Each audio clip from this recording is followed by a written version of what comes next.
I love reading about the history of religion and especially the history of Christianity.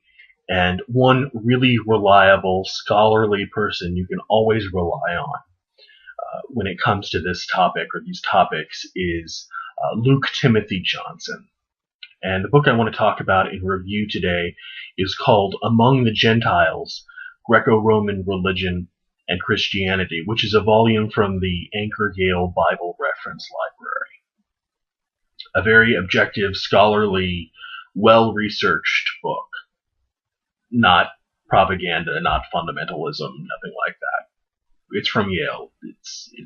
The Yale Reference Library is a very, very good set of books about Christianity as a whole.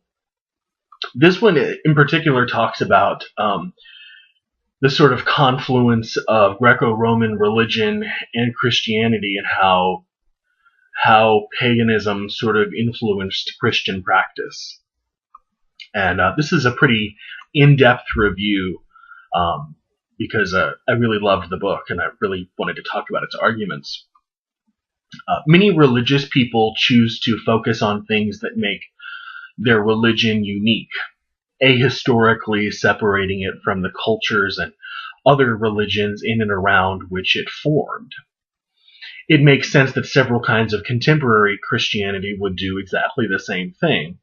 For those looking, as I said, for a very scholarly, well-argued position against a singular historical uniqueness of Christianity, this is the book to go to.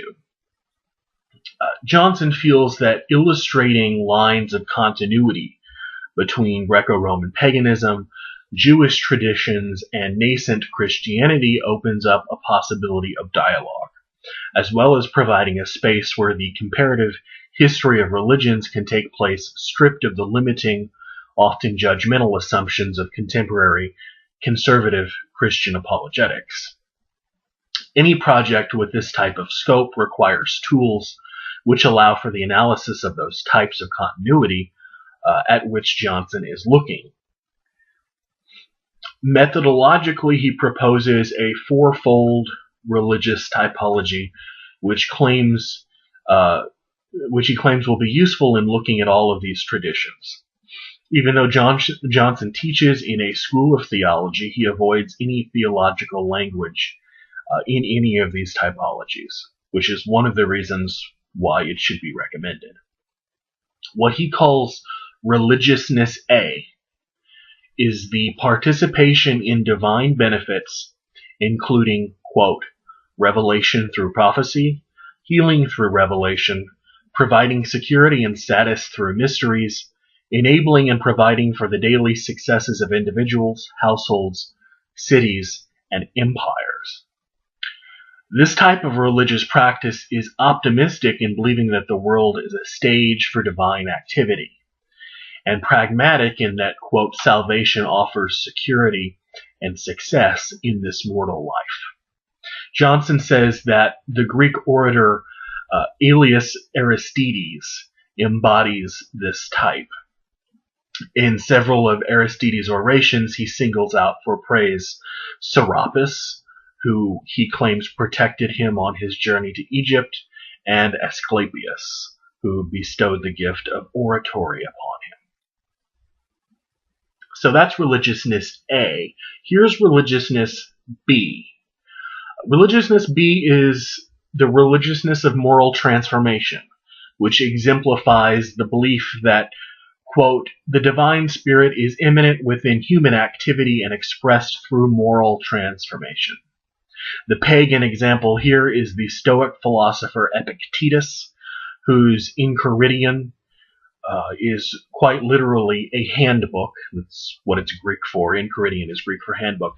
A handbook for a moral life, detailing how to manage desires and emotions and to learn one's social duties. Religiousness C, and there's only a C and a D, I promise. I'm not going through X or Y or Z or anything. Religiousness C attempts to transcend the world, since, quote, the divine is not found in material processes of the world, but only in the realm of immortal spirit and light. Salvation is rescuing the spark of light that has fallen into a bodily prison and returning it through asceticism and death itself to the realm from which it came first. It is triumph through escape. And you might recognize something like Christian Gnosticism and something like this. Johnson selects as an example of Religiousness C the Poimandres, a selection from the Corpus Hermeticum, which is a very complex set of texts of Egyptian origin associated with the revealer god by the name of Hermes Trismegistus. Religiousness D tries to stabilize the world, consisting largely of, quote, all ministers and mystagogues of cults, all prophets who translated oracles and examined entrails and sibylline utterances, all therapists who aided the god Asclepius in his healing work, all liturgists who organized and facilitated the festivals, all priests who carried out sacrifices, all Vestal virgins whose presence and dedication ensured the permanence of the city. For this example of religiousness, Johnson chooses Plutarch, the Roman biographer, priest, and philosopher, as the epitome of this kind of religiousness. Plutarch accepts the responsibility of exercising civic magistries. It shows a commitment to maintaining, for example, Apollo's temple at Delphi, as well as serving as priest there, which he also did, and expends a lot of effort in returning the temple to its former grandeur.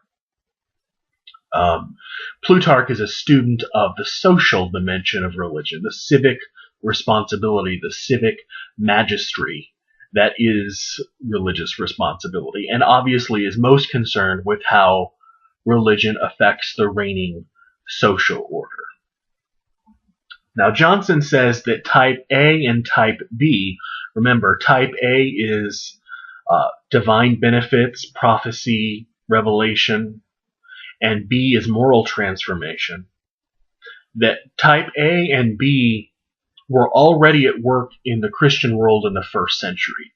He looks at type A in the apocryphal Gospels, Acts, and in the early Christianity known as Montanism. And type B is discussed in the thought of Clement of Rome, Justin Martyr, Clement of Alexandria, Origen, and Polycarp.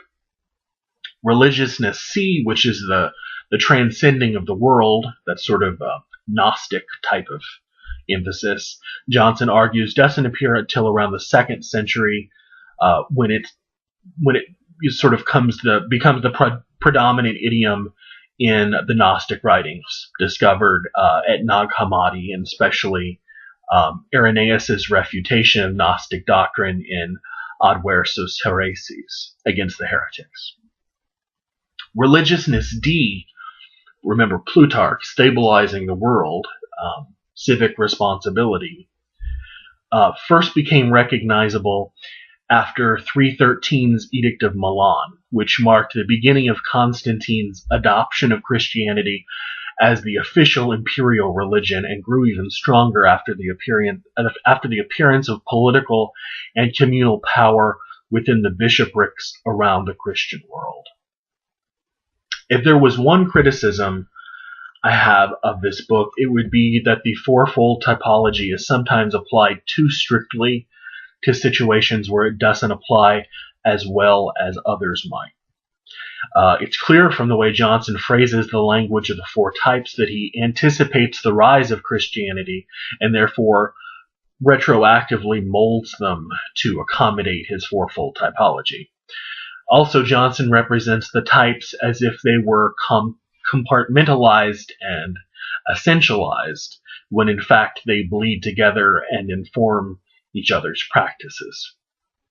Surely transcendence was sometimes thought of as a gift bestowed by the gods, for example, or that moral transformation can stabilize society, and so forth.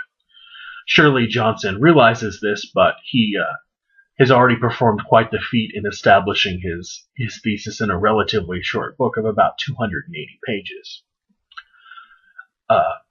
Johnson himself is a Catholic, and his scholarship in this book truly is in the spirit of Nostra Aetate, the Second Vatican Council's rallying exhortation for a thoroughgoing ecumenism. The truth is that Johnson does have an agenda here, one of inclusion, one whose goal is the embrace of a Catholicity of religious responsibility and expression.